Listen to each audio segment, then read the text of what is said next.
चंद्रमा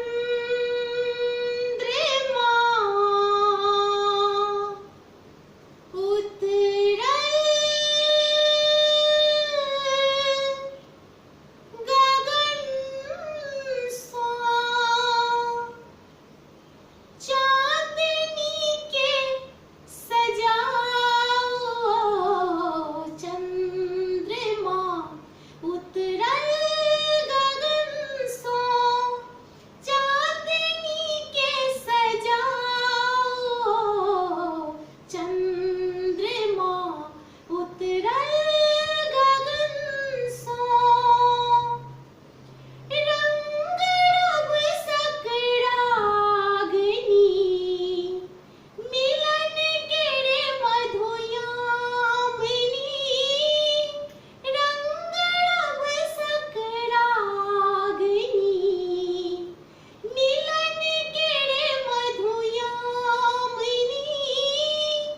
बात मानू आई तैल, पिया सनेहा लगाओ। चंद्रमा उतरल गगन सा, किरण के रस धार में, स्वप्न केरे संसार में। किरण के रस धार में, स्वप्न केरे संसार में। ज्योति बरसे आई रिमझिम, चाहू त दूधे नहाओ। चंद्रमा उतरल गगन सा, केहन अपरूप रूप ई, अछि श्रृंगार अनूप ई।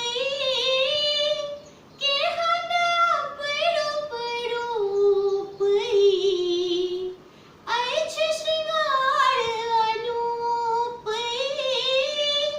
खान पान मखान शोभित, मैथिली के जगाओ।